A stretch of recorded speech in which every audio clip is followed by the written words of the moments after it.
We're the Good Neighbor Network, FM 101.9 and AM 1450 Murfreesboro, FM 100.5 Smyrna, audio and video streaming at WGNSradio.com. This is the WGNS Action Line, talking with Rutherford County newsmakers about what matters most to you.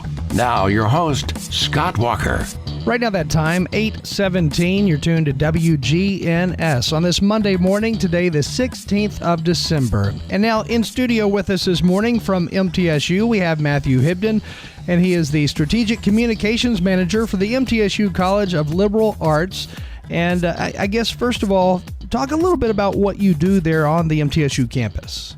Yeah, so I work in the College of Liberal Arts, which houses our departments that help students study our performing and fine arts, humanities, social sciences, so anything from history to dance to theater, sociology, and a lot of great experiences that help prepare students for future careers in a variety of fields. And you also went to MTSU, so you know a little bit about the campus, I guess. I did. I was a history major at MTSU for my undergrad and then did my master's in higher ed. So, have you been surprised how much the school has grown over the years since, you first started going there? Oh, it's tremendous. I'll walk through or walk by a new building and I'll be like, well, that was a field when I was here, right? And that wasn't that long ago. Yeah. And it's been crazy to see how much it's grown over the years and what opportunities we have for the students now. Pretty cool. And you were talking off the air a little bit before we came on the air about some of the opportunities that have come up in recent days and how even one of the plays that MTSU students have performed is going to be on PBS. Yeah, so this is our Joys of the Season program, which is MTSU's holiday showcase of our MTSU arts programs. And we started doing the program for the television instead of for a live studio at Tucker Theater during the pandemic. And it's evolved over the years into this really beautiful television program. And PBS Nashville picked it up this year, and they're going to air it this Friday night for us. Has COVID kind of pushed some of the departments forward in a lot of ways that, made them branch out or go ahead and jump to programs they were thinking about implementing and just go ahead and doing it? Yeah, I mean, we're still coming back strong and doing in-person performances, and there's been a great return of audiences to the theater and to our concert hall.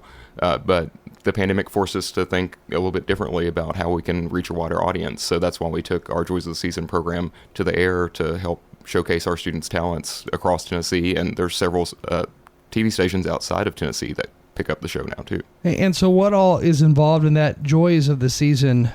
I don't know, the lineup or everything that went into it. What all is involved in that?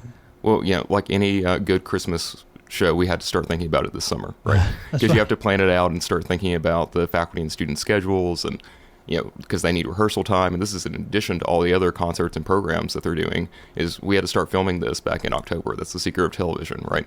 And it all had to come together. That way it'd be ready for viewers to watch right now. Yeah, this is kind of like a Halloween/Christmas event, production. So we started filming the day before Halloween, and you see somebody walk out in their Christmas sweater, and it's like, that's okay, well, 'tis the season already, right?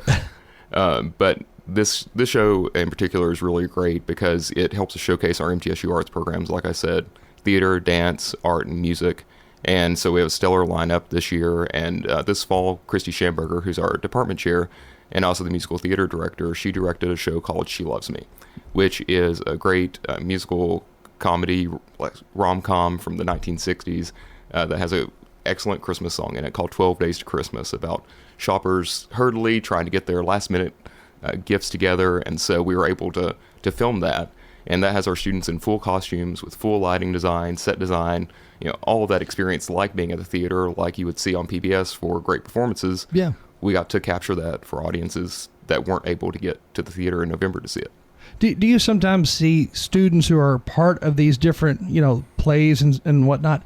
Do you sometimes see some years more so than others, even where you say, that student is going to really succeed in Hollywood? They're going to go on to be something huge. I have a feeling, and then maybe they end up doing it sooner than later. I have a prime example of that, actually. Right. So, and you talked about some of the programming we did during the pandemic, right? We had students who still wanted to, showcase themselves and their talents, and faculty who wanted to do that for them as well. So Angela Tips, who's in our School of Music, she works with some of our choir students, and Devin Bowles was one of her students, right? And I remember working with him during the pandemic. They were filming a music video. He did an interview to help promote it. he is now on the national tour of MJ the Musical, which is about Michael Jackson.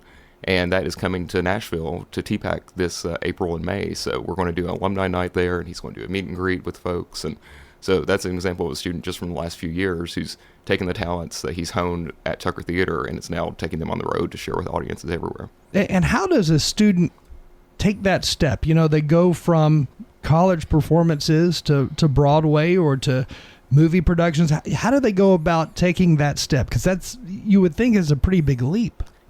Well, step one is to go to class, right? I would guess so. But that's where they build those connections with their peers and their faculty, and they get recommendations and have those experiences and go to the conferences and meet the people in the industry. And, you know, that's part one, right? And part two is being involved in their field here, right? So trying out for that audition, for that performance, right? And getting those nerves of auditioning out of the way. That way they are better prepared when they enter the professional field to do it. And with Devin, he took the leap to move to New York after he graduated. You know, the pandemic was, you know, kind of at its height when we graduated in 2020, and he said, you know what, I'm devoted to my craft. I want to move to New York City. So he did it. And, you know, today there is more opportunity, you know, in the Middle Tennessee area than I think there ever has been before. So there's opportunity to try out for plays, for, you know, maybe commercials or even TV shows in Nashville. And that didn't used to be the case. It used to be, well, every once in a while, something big, some kind of production would come to the Music City area. But now it's on a regular basis. Oh, yeah. Oh, secret about my, you know, behind the scenes, you know, camera work here. But I got to be in front of the camera when I was a student because the TV show Nashville was filming in Nashville, right? So even I got that experience. I wasn't a theater major, right? But I still got that experience being part of our thriving arts community in Middle Tennessee. So I'm still on the mailing list for that company that does the casting calls, and there's stuff all the time. And there's a lot of great opportunities for our students, and they don't have to go out of state to have those, right? Yeah. The Center for the Arts just did a wonderful production on campus this past few weeks. And, you know, we've got Studio 10 in Franklin doing a show right now that one of our lighting faculty members helped design. Some of our students have been involved in that. Nashville Rep does a lot of great productions where our faculty are involved. So, and that's just the theater scene, let alone the concerts that our faculty are part of with the Nashville Symphony. And so there's a lot of opportunities for folks here. And, you know, even though people assume, you know, all the country videos, all the little sitcoms, everything's filmed in Nashville, but the reality of it is a lot of it's filmed right here in Murfreesboro. Even some of those Nashville episodes, you had scenes that were taken right here in the borough. Yeah, Eric Church filmed a music video for his song Springsteen over in a neighborhood in Blackman. I mean, this is years ago, right? Yeah. But people don't think about seeing Murfreesboro on the screen, but we're everywhere. For sure. And it does make it, I think, a lot more intriguing to a student who's in college thinking, you know, I want to make it big one day. I want to be an actor. I want to do this. I want to do that. But I want to be on the screen. I want to be, you know, fill in the blank. There is a lot of opportunity here. Right. And, you know, if you are a fan of the arts and listen to interviews with, you know, different stars and artists, you know, they'll talk about seeing a show on, especially PBS, right? It's like, oh, I remember watching Into the Woods with Bernadette Peters, right?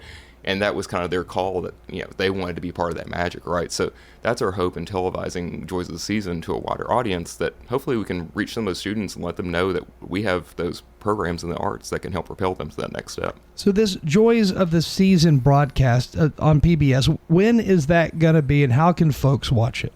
Yeah, so we actually premiered it on MTSU's True Blue TV station last week. So it was a special kind of early gift to our alumni community who watch our MTSU programming.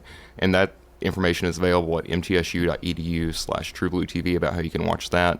But if you have over-the-air TV on Channel 8, that's the local PBS station, or any way that you watch PBS, whether it's on their website or on the app, that's going to be streaming this Friday night, December 20th at 9:30 p.m., and then they're actually going to air our 2023 episode at 9 o'clock. So you can have a double feature of MTSU programming on PBS this Friday night, which is really exciting for us. And when you talk about some of the larger productions that are put together at MTSU, you're talking about multiple departments coming together because you have, you know, scenes, backdrops, you have music, and you've got dancers. I mean, there is more than just one department that goes into some of these productions. Most definitely. And with this one in particular, like I said, we have the theater production that's doing 12 Days to Christmas.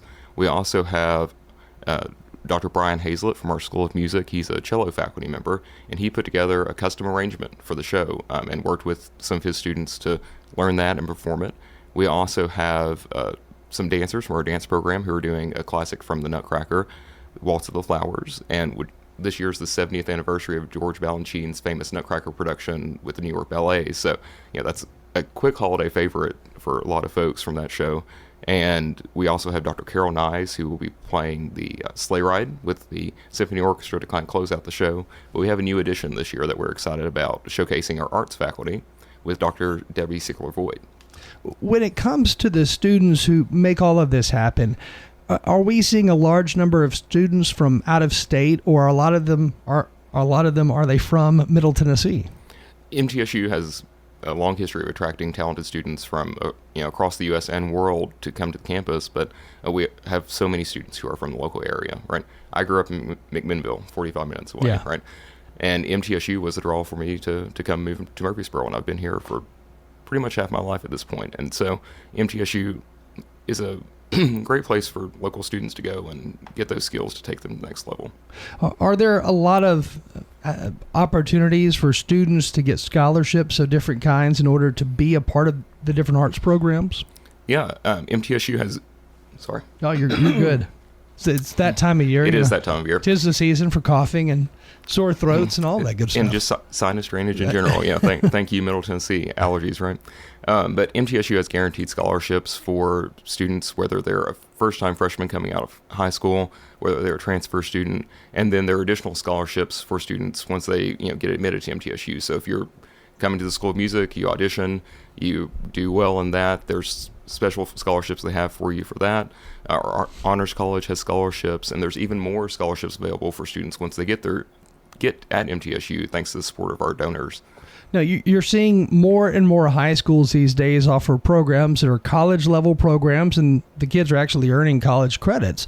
Is that, or does that translate to kids graduating at an younger age than maybe what they did in the past? It depends. So, like you said, we have a lot of opportunities for students to start taking those classes earlier. Some of them will take 1 or 2 classes to kind of get exposed to the college learning environment through dual enrollment. And I've seen students who are graduating high school with their associate's degree too, because they've taken so many, classes early. So it varies from student to student, but it's been a great opportunity for students to kind of dip their toes in the water and see what college is about. And MTSU has a thriving dual enrollment program. Hey, I always think of that TV show that was it Doogie Howser, MD, and he became like a doctor at age 16 or something, which of course, I don't know that really happens. Maybe it does somewhere, but anyway, that's what I think about when I hear about students who are in high school taking all these college classes. But the cool thing about it is there is a lot of opportunity to do that. And there's also a lot of classes that people can take online too. Yeah. And, we're looking at the arts opportunities at MTSU. You don't have to be a senior to get cast in the lead role in a production, right? It's about finding the best fit and the most talented students for those roles. And so we had such a talented group of students audition for the theater and dance production of She Loves Me that those lead roles were double cast. And so that gave even more students opportunities and access to that experience to be the kind of leading man, leading lady in the show. And do you sometimes see freshmen who are new to the campus? They're coming in, they audition, and they do get a leading role? That happens pretty much every year. Really? Mm-hmm. And I think part of our success with that is with our devotion to the arts programs through like the Governor's School for the Arts that we do every summer. And this next year will be the 40th year of that program. And so we have a great pipeline of introducing students to our arts programs through high school, and they get college credit for those who are selected to attend that, and then kind of hit the ground running when they get to MTSU. Are you surprised by some of the talent that is developed maybe at MTSU or, as a student goes through the university, that you can see a marked difference from day one when they first started versus when they graduate?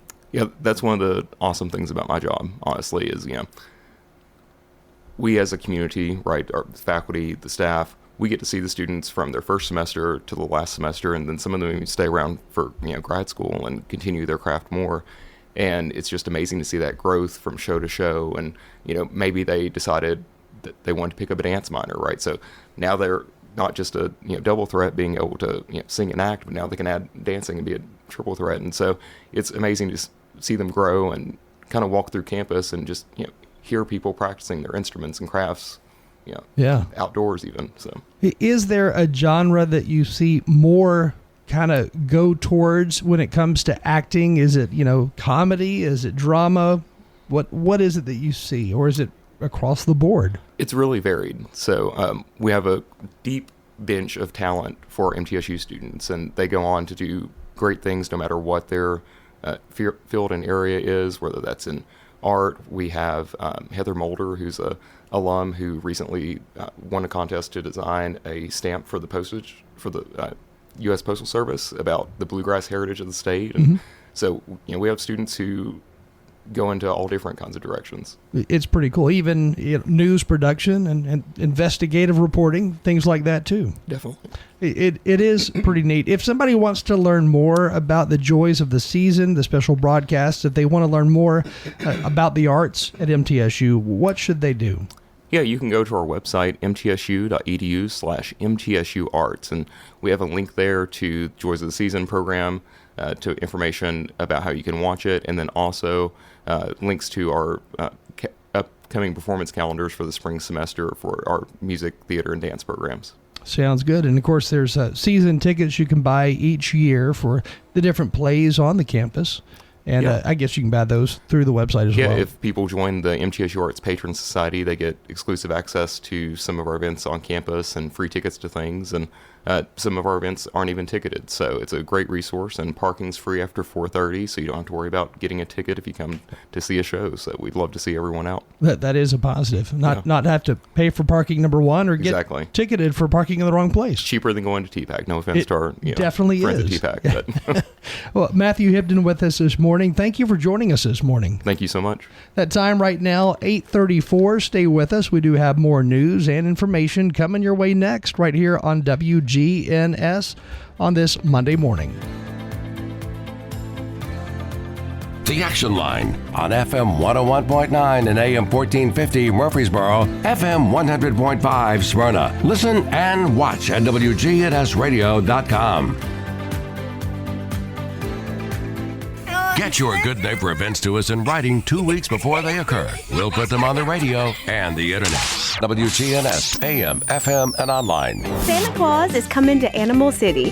Hi, this is Amanda. Santa will be at our store Saturday, December 14th from 12 to 3. He's ready to take pictures with your pets and family. We welcome all types of critters. It's the perfect way to enjoy the holiday and support Music City Animal Rescue. Bring the whole crew, two-legged and four-legged, and join the fun. Mark your calendar for December 14th at Animal City. You'll find us at 919 Northwest Broad Street right here in Murfreesboro. We'll see you there. CBS News Brief. In a new statement, Syria's deposed dictator Bashar al-Assad claims he'd still be in his country fighting the rebels who overthrew his government if Russia didn't insist he leave. The BBC's Steve Rosenberg. These are the first comments, purportedly, from Mr. Assad since those dramatic events that forced him to flee Syria. Assad and his family granted asylum in Moscow. The federal government is sending help to New York and New Jersey to try to get to the bottom of those mysterious drone sightings. CBS's Scott McFarland. Of the 5,000 tips they've received so far, less than 100 of them have generated credible leads. Drones have now been reported over 6 states. An ice storm in the Midwest has moved east to New York, New Jersey, and Connecticut. Meteorologist Craig Allen. Snow and ice this morning and into the early afternoon hours is going to change over to rain, and there will be several rounds of rain. CBS News Brief. I'm Deborah Rodriguez. We chose Adams Place for the security. We're talking with Peggy Cunningham. What do you enjoy most about Adams Place? They lock the doors at 8 o'clock at night, and you have to have a code to get in, so I feel very safe when I go to sleep. Hi, this is Terry Deal at Adams Place. Call me for more information about Adams Place. Phone 615-904-9111. On Memorial. Across from Walmart. The Action Line on FM 101.9 and AM 1450 Murfreesboro, FM 100.5 Smyrna. Listen and watch at WGNSradio.com. Right now that time, 8:36, you're tuned to WGNS, and on this Monday morning, we have from MTSU right now in studio, Tricia Farwell. How are you doing this morning? I'm great. Thanks for having me. Definitely, and you are an associate professor in the MTSU School of Journalism and Strategic Media and faculty executive for Ever Blue Branding. What is that? That is our student-run or student-powered advertising and communications agency. We started this spring with the student input, but before that, faculty were in the background doing the groundwork, kind of figuring out how we wanted it structured. In the spring, we handed it over to the students and said, okay, you fill in the rest. And so the students came in that first group, and they developed the branding, the name, everything that our agency is working on. There's a website that they worked on. And so that was our kind of groundbreaking. This is how we're establishing our agency. And then in this fall, we actually started taking on real clients. And what types of clients are you taking on, and what are you doing for the clients? One of our first clients was actually MTSU. They needed some research done for them, so they took kind of a risk on us to let us play around with that a little bit, but we did really good with that. Then in the fall, we had partnered with TREC and the School of Journalism because we have a new ad PR degree coming out that needed to be advertised. And we've done some more work with MTSU doing some of their social media in the background. And then in the spring, we are going to be working with a project called I2P, which is through Adventure Partners, partially a national competition, but also partially an event on campus where the students are going to plan, decide what they want to focus on, and then implement that entire event. Do you take on commercial clients as well? Absolutely. Part of this plan for Ever Blue Branding is that we will become self-sufficient. So we do take on paying clients. We do have kind of a different scale based on what people are asking us to do. And we also have some really great partners in the community that have worked with us and helped us a little bit. And then for those new clients, what are some of the different services you offer? I mean, are you going for everything from logos to commercial production? What's happening there? Some of it depends on who we have coming in for the semester, but pretty much if I have students who can do something for them, we will do it. So we have worked on logos, we've worked on research, we've evaluated programs where if people needed, they want an outside view of what was going on and is that good, we've done that. We've done some script writing for people. So if I've got students who can do the tasks, we will work on it. And research, that's always one of those big ones. I think that a lot of businesses don't really, well, I guess they think they can't do the research, and therefore they just throw their hands up and keep moving forward, trying to keep the lights on. But what types of research are available, or what types have y'all done in the past? We've done everything from surveys to focus groups, and you're right, most people do kind of say, oh, well, research that's either too much or too expensive, or we don't have the resources. But realistically, being on campus gives us a wonderful wealth of students we can draw from, and they have a lot of good input in terms of what they think companies are currently doing, what companies should be doing in the future.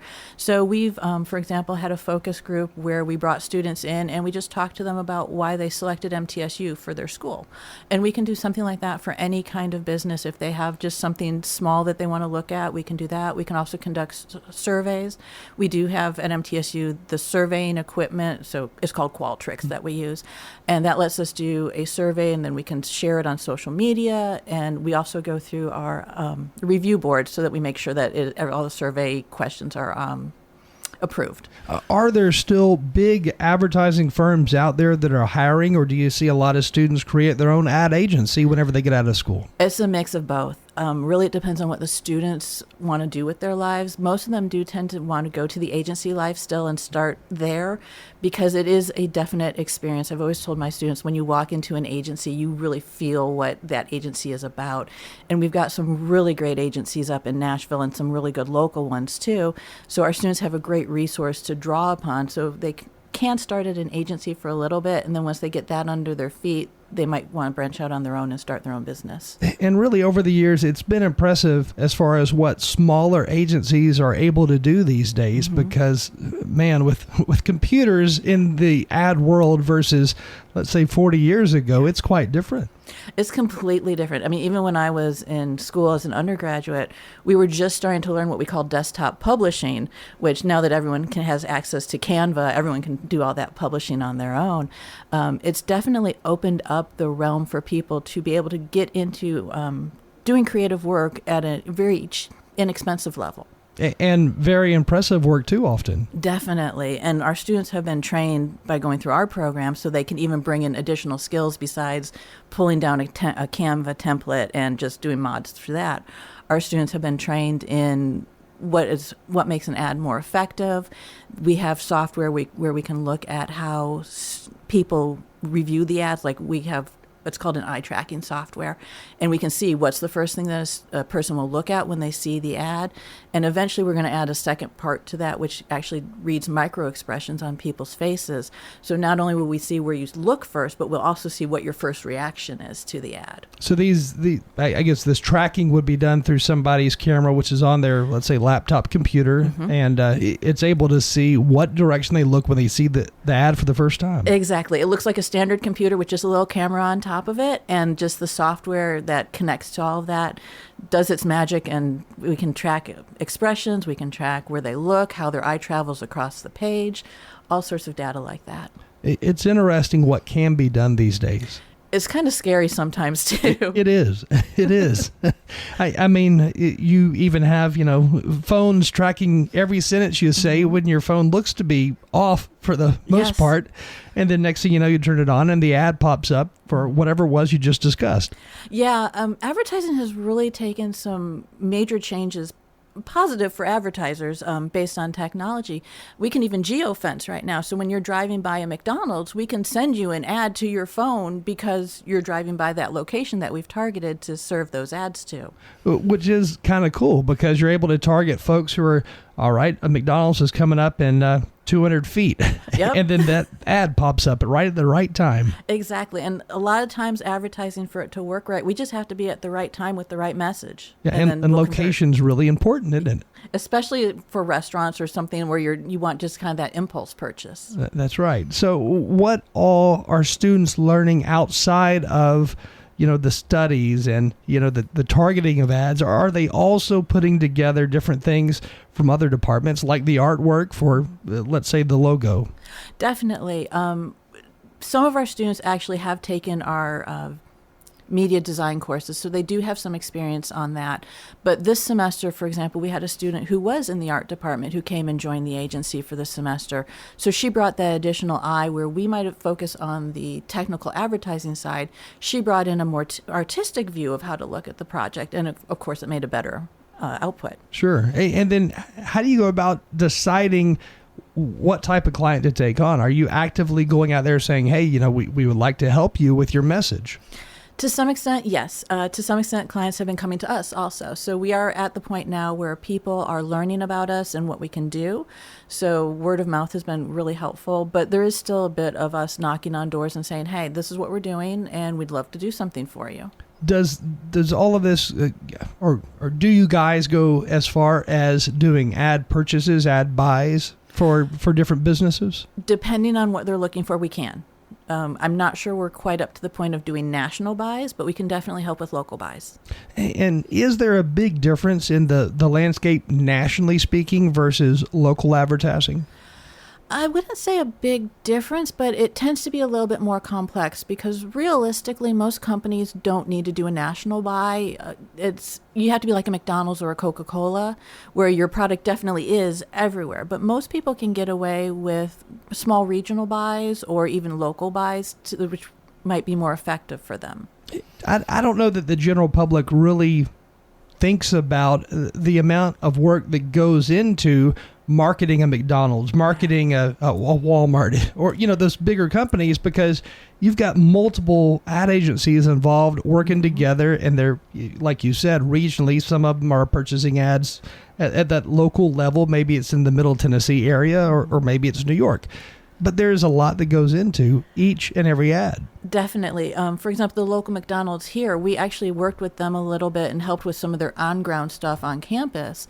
But that was also through a connection with their ad agency, which I believe was based in Kansas City, but don't hold me to that. But they have an ad agency that they work with, and then they were working with us locally, and then there's also the franchise restrictions that come into that.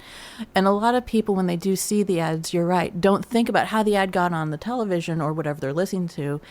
technically they probably think it's more of an annoyance. It's interrupting their programming. But there is a lot of thought and strategy that goes behind how we place the ads, where we want them to show up, when we want them to show up, and then what the messaging should be. In this day and age, how big of a role is AI starting to play in marketing? And is that a role in the production? Is it the design of an ad? What is it we're seeing? It's huge. Most agencies have already been incorporating AI into their work. It is everything from creating the creative. They'll write, ask AI to write perhaps copy for an ad. And then a human would come in and then look it over, revise it, tweak it, and make it, I'm going to say better. Yeah. I'm a little bit biased being a human there. But then there's also, on the media buying side, which is where you place your ads, the AI actually is doing a lot of our placements because there's something called programmatic advertising where we just log into a computer and we put in a few parameters, and then the computer system and the AI takes care of the rest, and we don't necessarily touch those buys, but we watch and evaluate afterwards. Interesting.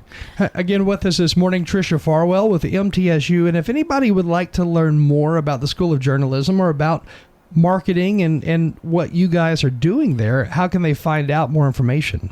They can actually go to the agency's website, which is everbluebranding.com. They can send us an email at everbluebranding.mtsu.edu, or they can reach out to me directly, which is tricia.farwell@mtsu.edu. Sounds great. Well, thank you for joining us. Thank you. Right now, that time, 8:48. You're listening to WGNS. I'm ahead of myself by 2 hours. Stay with us. We have more news coming up.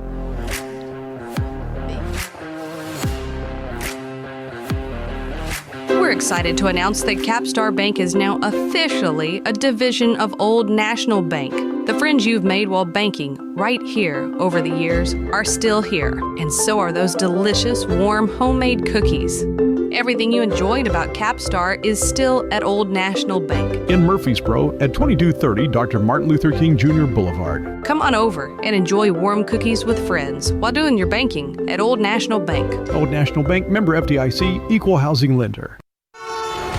Good morning. They were moving a wreck a few minutes ago over to the side, 65 southbound at Trinity Lane. Still trying to clean up an accident out of the 2000 block of Murfreesboro Pike. Traffic still a little bit heavy coming off that ramp from Vietnam. That's on the 65 southbound, making your way down through Madison right now. It's still a little bit heavy from a wreck we had earlier, coming from Kingston Springs into Bellevue on 40 going east near McCrory Lane. Hey, whether you need a new roof, roof repair, roof inspection, call Independent Roofing Specialist at 991-2358. I'm Commander Chuck with your on-time traffic. A few scattered rain showers possible late this afternoon with cloudy skies, a high in the mid-60s. Tonight, chance for some showers and storms, cloudy, a low near 48. I'm meteorologist Jennifer Wojcicki on News Radio WGNS. Currently, it's 55. The Action Line on FM 101.9 and AM 1450 Murfreesboro, FM 100.5 Smyrna. Listen and watch at WGNSradio.com.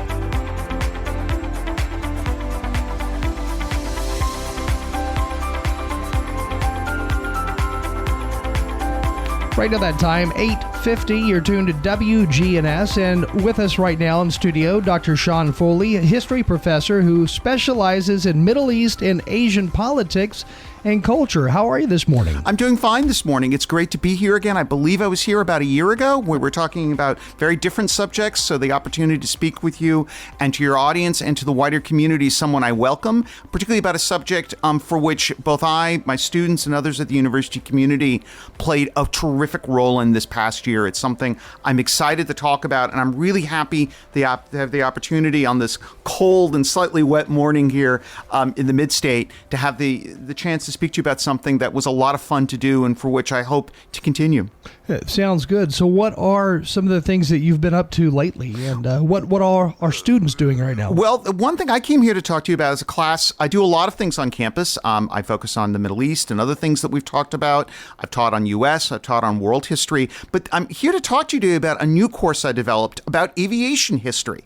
It's a world history course, but one designed for aviation. It was part of an exciting project that we had over the last year, the last couple of years, where we basically ripped up and did our entire Gen Ed requirements, really for the first time in decades, we decided let's rethink how we teach this core part of our university to make what we teach to our students better, to better connect to them, and also to be most importantly, to better prepare them for the future, to give them opportunities for pathways. Okay, we've done it this way, it's worked, but can we do it different?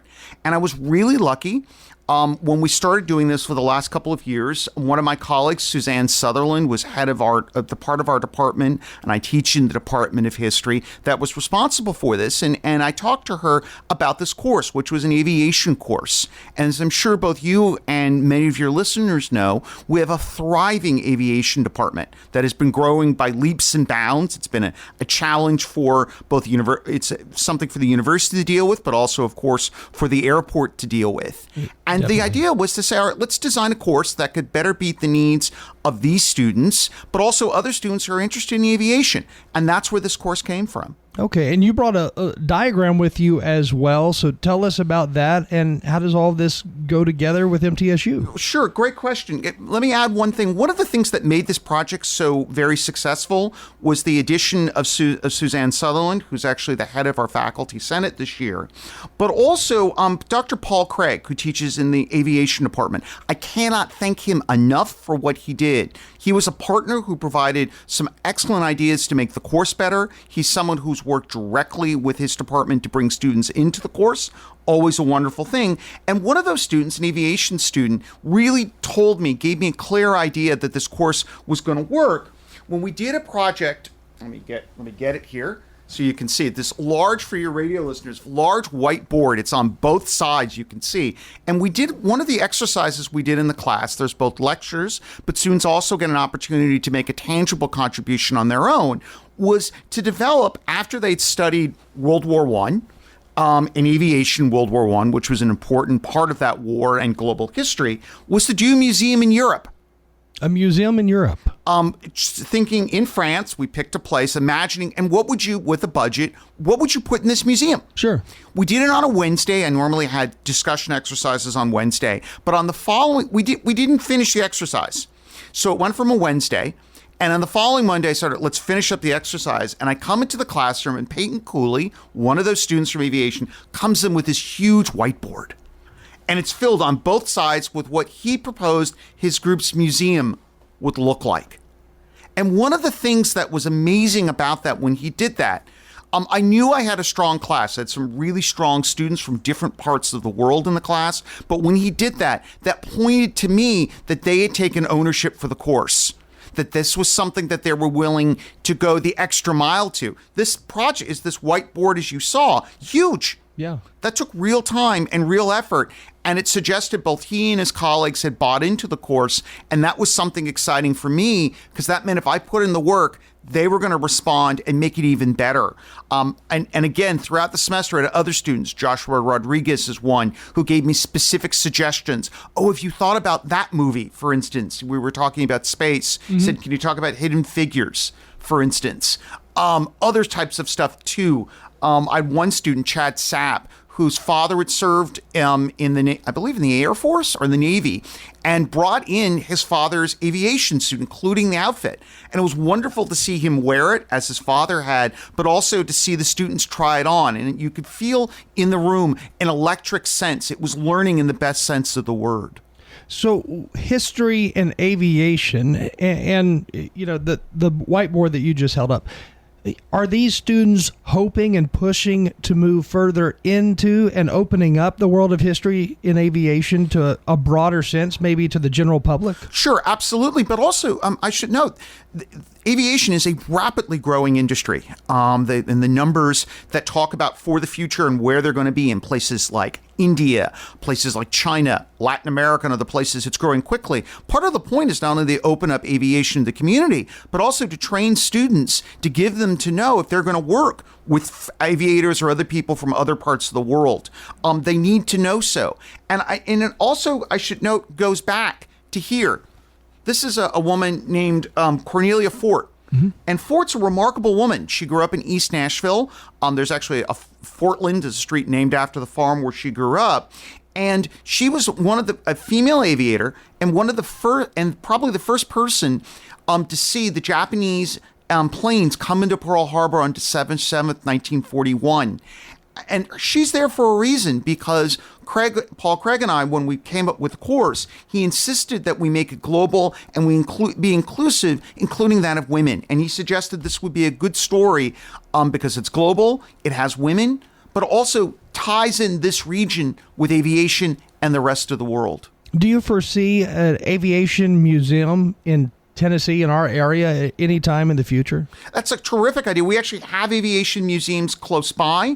There's actually an aviation museum, actually, I believe is in East Tennessee, but that's a wonderful idea. In fact, one of the things that really helped out, Luke Traxel was a faculty member we had this semester who just sent me an email asking about that. So that's a terrific idea.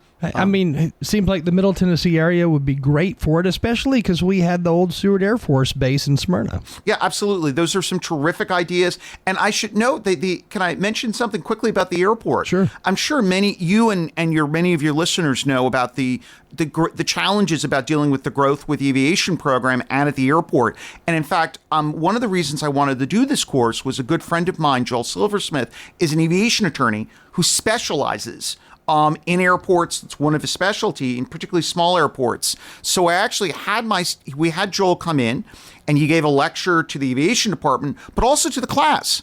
And as part of an exercise where students imagine they live in a town like Jetboro, and I had them recreate all the debates we've had in recent years about how to use the airport in Murfreesboro.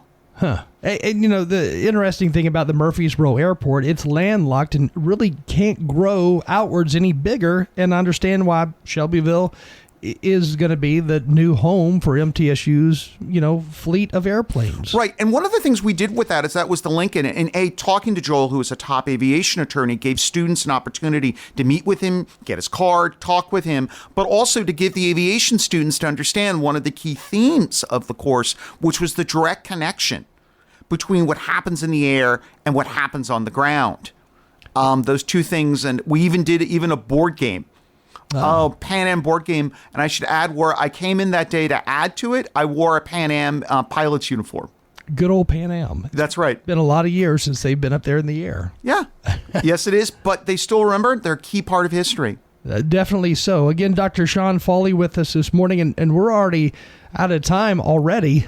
So we ought to schedule a time for you to come back when you have a little more time. That would be terrific. Again, I appreciate the opportunity to speak with you and to your guest. Thank you again, and good morning and happy holidays and Christmas to everyone who's listening.